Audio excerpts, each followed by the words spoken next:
Hey, what's up, guys? Bajheera here. So we got some more Shadowlands info for you guys. So at BlizzCon, they announced that a big deal in Shadowlands is going to be partnering up with these covenants. And then these covenants that you decide to partner up with will be giving you different sort of abilities and changing what your character can do. And there's also a discussion of like soul binding to individual members of these covenants that will like further on like give you like almost like a talent tree, I think, to use. But first things first, we're going to sort of talk about what they have released recently about covenants. It's going to be a lot of reading, but this will sort of walk you through what the covenants can do, at least what they have in mind for them right now, and the class-specific abilities that you'll get for partnering up with each of these covenants. So basically, this is how it looks. The Kyrians, these are the 4 covenants right now, right? They're the denizens of Bastion. They're angelic beings, and they embrace humility and service to their order. Those guys did look pretty cool to me. But I think like the top 2 for me are these top 2 that they're listed. And then the Necro Lords. I don't really consider myself much of a Necro Lord, but I feel like a lot of the stuff that they can do seems pretty freaking cool. So it might be worth some consideration.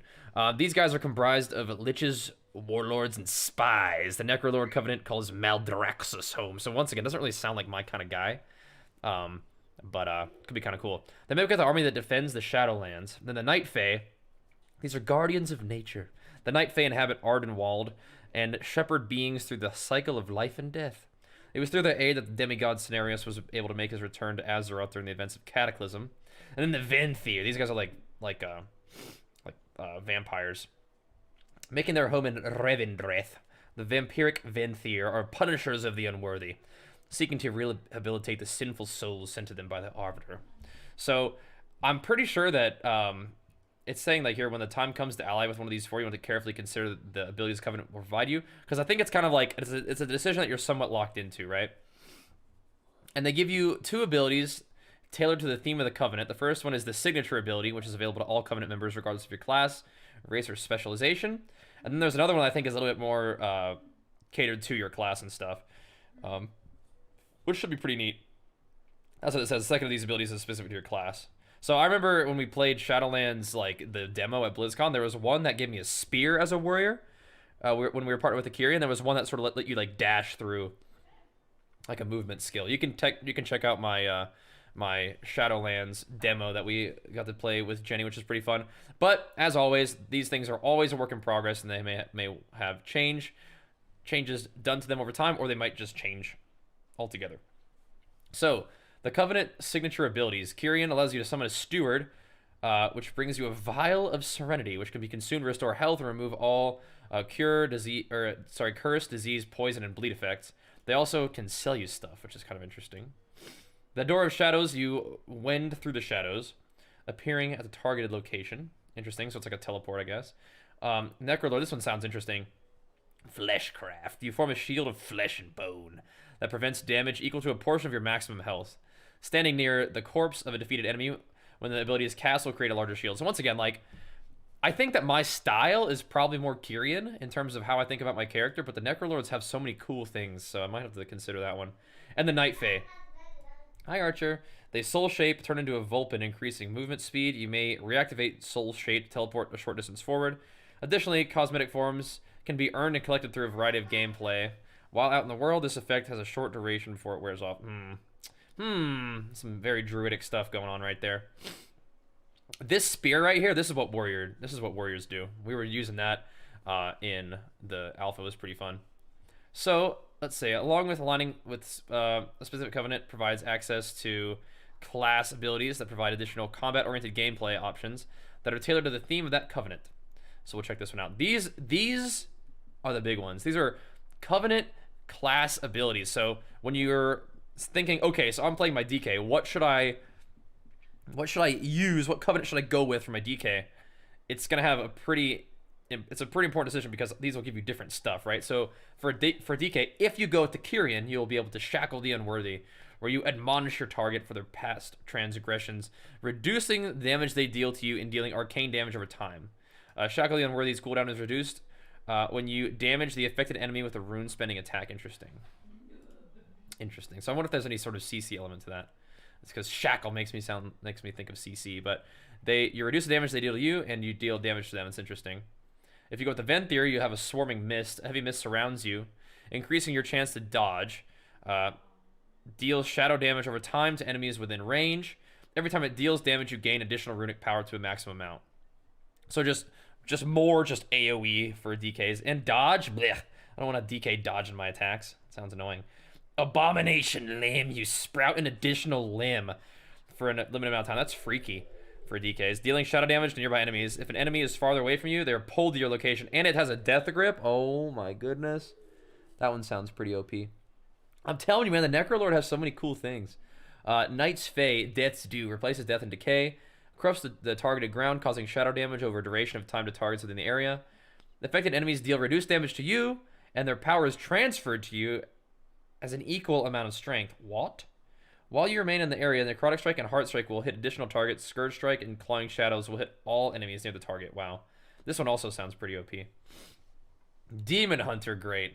Let's see. Elysian Decree. Carve runes into the ground in front of you, which detonate deal arcane damage and shatter lesser soul fragments from enemies. Anything that, like, puts, like, a thing on the ground is not usually the best in PvP. Something to think about, though. Maybe for PvE, for sure. Sinful Brand from the Venthyr. Brand an enemy with the mark of the Venthyr, reducing their melee and casting speeds and inflicting shadow damage over time. Activating Metamorphosis applies Sinful Brand to all nearby enemies. Okay, interesting. Necrolord, it's a work in progress, so there's going to be a few of these. Probably just figuring out something super busted to give the Demon Hunters for this thing. Night Fae, the Hunt. You charge an enemy inflicting nature damage and rooting them. The target is marked for a period of time, increasing your fury from Demon's Bite and Shear against them. You may reactivate the Hunt every 30 seconds. Teleport behind the marked target, ignoring line of sight. Oh my god. Oh. Demon Hunters. They're just going to be even more annoying than ever, dude. You can't even line of sight them, dude. Okay. And it roots you. Oh, great. Fantastic. Okay, these sound pretty crazy. So Druid, for the Kyrian, you get Kindred Spirits. You form a bond with an ally. On a cooldown, you may empower the bond for a period of time, granting you an effect based on your partner's role, and granting them an effect. This is Symbiosis. Symbiosis is back for Druids if you go Kyrian. Interesting. Venthyr, Ravenous Frenzy. For a period of time, Druid spells you cast increase your damage, healing, and haste by percentage stacking. What? If you spend a period of time idle, Frenzy overcomes you and consuming a percentage of your health per stack, stunning you, then ending. That's kind of interesting. I don't know if I've seen any things that give you like a drawback like that. So maybe if like you pop Ravenous Frenzy and then get CC'd, you just like take damage and CC yourself again. Interesting. But this is like Void Ritual. That's pretty crazy. But it's percentage. That's wild. Adaptive Swarm. Command a swarm that heals you or deals shadow damage to a target and increase the effectiveness of your periodic effects on them. So like bleeds and Moonkin dots. Upon expiration, travels to a new target within range, alternating between friend and foe. Oh, interesting. So it bounces between and heals and DPS is interesting. That's kind of a cool one. Druids have neat ones. Night Fae. Convoke the spirits. Call upon a Night Fae for an eruption of energy, channeling a rapid flurry of 16 Druid spells and abilities over 4 seconds. What? You will cast Moonfire, Wrath, Regrowth, Rejuvenation, Thrash, Rake, Shred, and Iron Fur on appropriate nearby targets, favoring your current specialization. What? So it's like Druid Stampede. Oh my gosh. Dude, these are crazy, man. Let's see. Kyrian, hunters have Resonating Arrow. Fire a Resonating Arrow that to the target location and fill the area with echoing anima. The effect causes your attacks to ignore line of sight to the enemy. Oh my god. And you'll have an increased critical strike chance against them. So hunters can just shoot through stuff and to crit more. So you try to line of sight a hunter, they're just going to shoot through the pillar and kill you. Okay. Flayed shots. Fire a shot at your enemy, causing them to bleed shadow damage over a period of time. Each flayed shot deals damage. You have a chance to gain Flayer's Mark, causing your next kill shot to be usable on any target, regardless of their current health. Oh, dude, these hunter ones sound crazy, too. Death Chakram. Throw a deadly chakram at your target, which will rapidly deal additional shadow damage. Each time the chakram damages a different target, its damage is increased and generate additional focus. So they just kind of bounces around and does big damage and gives you more resource. That's pretty crazy. These hunter ones sound pretty cool. Night Fae, let's see what they do with that one. So we have Mage. Radiant Spark conjures a Radiant Spark that causes arcane damage instantly and additional damage over time. The target takes a percentage of increased damage from your direct damage spells, stacking each time they are struck. This effect ends with a number of spells. Okay, so that sounds pretty cool. Just basic stuff. throw it out there. See, this seems like really annoying, like for like rogue mage, where like if you get stunned and they just spark you and deal a bunch of damage to you in a stun. Sounds spooky. Mirrors of Torment. Conjure mirrors to torment an enemy for a time. Whenever the target casts a spell or ability, a mirror is consumed to inflict shadow damage, and their movement speed and cast speed are slowed. Oof. The final mirror will instead inflict shadow damage to the enemy, rooting and silencing them for some time. That's really annoying. I mean, can you like dispel that or something? Just throw it out on somebody and they get, like, they throw it on a healer, they get their attack, or they get their cast speed slowed, and then they get silenced? Yeesh. So, Necrolord, they have Deathborn. Transform into a Skeletal Mage for a period of time.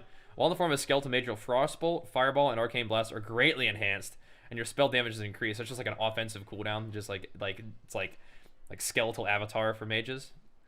So Night Phase, shifting power, draw from the ground beneath you for a short bit of time, dealing nature damage over time to nearby enemies while channeling. Your ability cooldowns are reduced. Okay, just like a good CD reduction one. Interesting. So Monk, a lot of these are works in progress except for this one. Weapons of Order. For a short duration, your mastery is increased by percentage. In addition, Windwalker's Rising Sun Kick is reset instantly, and your Rising Sun Kick reduces the cost of your Chi abilities. Interesting. Brewmaster's Keg Smashed. So yeah, it's the cooldown is reset. I wonder, like, is it reset on use or is it reset like instantly? Like this has no cooldown. Whatever. And the Keg Smash makes things take increased damage from you. Mystery of Essence Font cooldowns reset instantly and heals nearby enemies on the channel start and end. Okay. And then those things are work in progress. Gotcha. So for Paladins, Divine Toll instantly casts Holy Shock, Avenger's Shield, or Judgment on several targets within range. Okay, just blasts AoE on everybody. Like AoE silence, AoE damage, and healing AoE damage. It's crazy. And Ashen Hollow. Hollow the target area, dealing shadow damage split among enemies and restoring health split among injured allies over the time. The land remains filled with anima, causing additional shadow damage to all enemies. You gain the benefits of consecration within the area. Okay. And then these two are work in progress. We have Priest, the Boon of the Ascended. Gain Boon of the Ascended, granting access to Ascended Nova and Ascended Blast. Increasing your movement speed. Both abilities damage your enemies, heal your allies, and build power that will erupt in a powerful explosion of damage and healing at the end of the Boon of the Ascended duration. Okay. Mind Games. Assault an enemy's mind, dealing shadow damage and briefly reversing their perception of reality. For a period of time, the next damage they deal will heal their target, and the next healing they do will damage their target. That's kind of freaky. So, like, if you attack your teammate, or sorry, if you try to heal your teammate, it'll damage them. And if you try to attack your enemy, it'll heal them. So that's just, like, basically just what Execute does already, right? It just heals your enemy? Okay. That doesn't really sound much different than what Warriors do with Execute. Okay. I understand that one. Unholy Nova. An explosion of dark energy heals nearby allies and inflicts nearby enemies with Unholy Transfusion. Unholy Transfusion deals shadow damage over time. Enemies who damage this target receive healing. Okay, so that's like an extra, what is it? Like Vampiric Embrace or something like that, maybe, for priests? Interesting. So, with rogues, they have Echoing Reprimand, deal arcane damage to an enemy, extracting their anima to anima charge, a combo point. The damaging finishing moves that consume the same number of your combo points as your anima charge deal damage as if they consume 7 combo points. Okay. That's big brain rogue moves right there. Interesting. Okay. So if you have enough finishing or enough combo points to use the exact amount, it'll probably line up pretty easily, but that's kind of scary that it can make it use 7 combo points. Huge eviscerates and stuff like that. Slaughter the target, causing physical damage. The target's anima mixes with your lethal poison, coating your weapons for the next 5 minutes. Slaughter Poison deals shadow damage over time, steals a percentage of healing done to the target. This also awards combo point. This probably replaces one of your poisons then, I would imagine. Serrated Bone Spike. Embed a bone spike in the target, dealing physical damage over time until they die? Forever? Attacking with Serrated Bone Spike causes all of your active bone spikes to fracture and strike your current target, increasing initial damage by a percentage per spike. Oof. Those rogue ones sound kind of interesting. So Shamans get Vesper Totem. Summon a totem at the target location for 30 seconds. Your next 3 damage spells or abilities will cause the totem to radiate arcane damage to enemies near the totem, and your next 3 healing spells will heal up to 6 allies in the totem. Casting this ability again while the totem is active will relocate the totem. So it's just like doesn't really have like a cooldown on it, I guess. You just, you know, just damage, extra damage or extra healing. Okay. Chain Harvest. Send a wave of anima at the target, which then jumps to additional nearby targets. Deals shadow damage to enemies and restores health to allies. For each target critically struck, the cooldown of Chain Harvest is reduced. Okay, interesting. So crits will reduce the cooldown. That's neat. So Warlocks, Scouring Tithe. Deal arcane damage instantly and additional arcane damage over time. If the enemy dies while affected by Scouring Tithe, you generate additional soul shards. If they survive, then this cooldown is refreshed. What? Okay, freaky.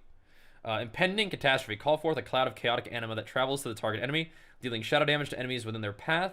When the anima reaches the target, it explodes, dealing or inflicting a random curse and dealing shadow damage to all nearby enemies. Interesting. Decimating Bolt. You hurl a bolt of shadow magic at your target, dealing shadow damage, increasing the damage of your next incinerates, drain souls, or shadow bolts. Decimation bolts damage, and the bonus to incinerate, and whatever else. Both increases your target's health decreases. Oh, that's gonna be like an execute too. Very spooky. And the warrior stuff. So we tried the Spear of Bastion. This one's pretty cool. Throw a Kyrian spear at the target location, dealing arcane damage instantly, dealing additional damage over time, and generating rage. All that's cool stuff. The main thing is enemies hit are tethered to the Spear of Bastion's location for the duration, so they can't leave, right? So like they get stuck in there. So you can bait casters, they use mobility, and then you just chuck this at them and they can't get away from you. You just wail on them, which is really cool. Condemn actually replaces Execute. So condemn the foe to suffer for their sins, causing shadow damage.